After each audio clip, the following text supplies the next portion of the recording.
Worm hole और time travel. क्या ये मुमकिन है कि हम आने वाले भविष्य में समय यात्रा कर सकेंगे, यानी हम भविष्य या भूतकाल में जा सकेंगे?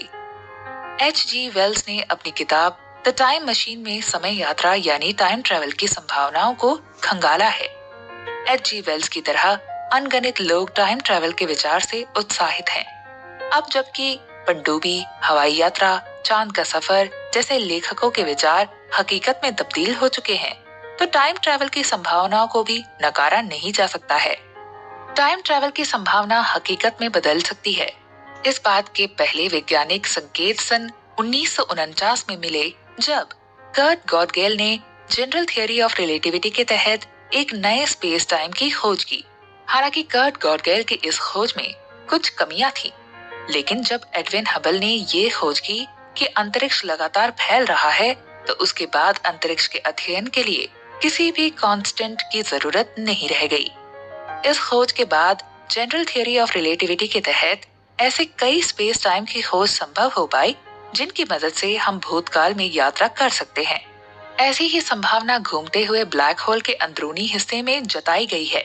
ऐसा ही एक और संभावना तब उत्पन्न होती है जब दो कॉस्मिक स्ट्रिंग्स एक दूसरे से तेज रफ्तार पर टकराती है।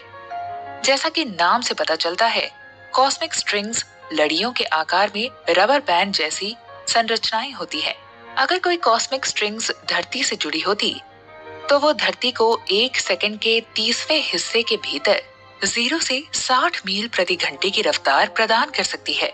हालांकि अभी कॉस्मिक स्ट्रिंग्स का अस्तित्व साइंस फिक्शन की कहानी सा मालूम पड़ता है, लेकिन इस पर विश्वास करने के कई कारण हैं कि अंतरिक्ष की शुरुआत में कॉस्मिक स्ट्रिंग्स की मौजूदगी रही होगी। कर्ट गॉडेल का समाधान और कॉस्मिक स्ट्रिंग स्पेस टाइम इतने विकृत रहे हैं, उनकी वजह से टाइम ट्रैवल एक व्यावहारिक संभावना के रूप में देखा जा सकता है। क्योंकि समय के लिए कोई निश्चित मानक नहीं है, इस वजह से हर किसी का नजरिया उसकी घड़ी के मुताबिक दूसरे से अलग हो सकता है। ये मुमकिन है कि अंतरिक्ष यात्रियों के लिए दूसरी गैलेक्सी की यात्रा का समय धरती के निवासियों के मुकाबले बेहद कम हो। देखा जाए तो ऐसी अंतर गैलेक्सी यात्रा का कोई मतलब ही नहीं है, जिसमें जब आप वापस धरती पर लौटें तो आपके दोस्त संबंधी हजारों साल पहले ही मर चुके हों। इसलिए साइंस फिक्शन के लेखक काफी समय से प्रकाश की गति से यात्रा करने की कल्पनाएं रच रहे हैं, लेकिन शायद इन लेखकों को ये विचार नहीं आया होगा कि यदि आप प्रकाश की गति से यात्रा कर सकते हैं, तो जनरल थियरी ऑफ रिलेटिविटी के अनुसार आप समय में पीछे यात्रा भी कर सकते हैं। लेकिन प्रकाश की गति से तेज यात्रा करने में एक बहुत बड़ी बाधा सामने आती है। थियरी ऑफ रिलेटिविटी कहती है कि जैसे जैसे कोई स्पेसशिप या रॉकेट प्रकाश की गति से जितने नजदीक पहुंचने लगेगा, उसे अपनी गति बढ़ाने के लिए उतनी ही ज्यादा ऊर्जा की जरूरत होगी। इस तथ्य को एक एक्सपेरिमेंट के जरिए साबित भी किया जा चुका है। सर्न के लैब में छोटे छोटे प्राथमिक कणों को प्रकाश की गति के मुकाबले 99.99% तक की रफ्तार पर पहुंचाया जा चुका है, लेकिन इन कणों को बेतहाशा ऊर्जा प्रदान करने के बाद भी वैज्ञानिक प्रकाश की गति को मात देने में सफल नहीं हो पा रहे हैं। इस प्रकार से जब तक हम प्रकाश की गति से चलने की योग्यता नहीं हासिल कर सकते, तब तक टाइम ट्रैवल हमारे लिए बहुत मुश्किल काम हो सकता है।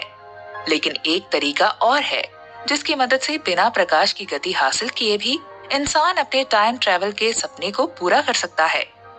अगर हम किसी तरह स्पेस और टाइम को मोड़कर पॉइंट ए और पॉइंट बी के बीच शॉर्टकट बना सके, तो टाइम ट्रैवल की संभावना हकीकत में बदल सकती है। इसके लिए हमें पॉइंट ए और पॉइंट बी के बीच एक वर्म होल की निर्माण करना होगा। जैसे कि नाम से ही जाहिर होता है, वर्म होल स्पेस और टाइम की एक पतली ट्यूब जैसी संरचना होती है, जो दूरी पर मौजूद दो समतल क्षेत्रों को जोड़ती है। वर्म होल जिन दो क्षेत्रों को आपस में जोड़ता है, उनकी दूरी से वर्म होल की लंबाई का कोई संबंध नहीं होता। इसी वजह से ये माना जा सकता है कि अगर कोई वर्म होल हमारे सौर मंडल में मौजूद है, तो उसकी मदद से हम अपनी पड़ोसी गैलेक्सी अल्फा सेंटोरी में पहुंच सकते हैं।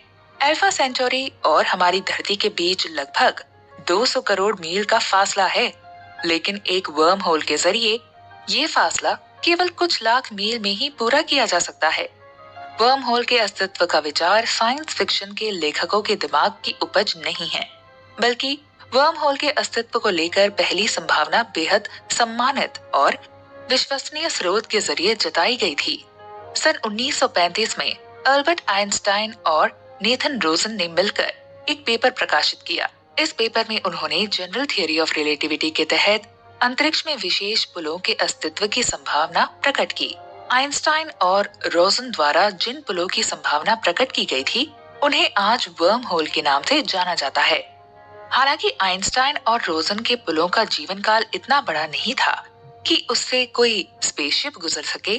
अगर इन पुलों से कोई स्पेसशिप गुजरेगा तो वो दूसरी ओर पहुंचने से पहले ही किसी सिंगुलैरिटी यानी विलक्षणता में समा जाएगा। लेकिन उम्मीद की जा सकती है कि आने वाले समय में हमारी मानव सभ्यता के पास ऐसी तकनीक मौजूद होगी जिसकी मदद से वर्म होल को देर तक खुला रखा जा सकेगा ताकि उसके जरिए यात्रा की जा सके।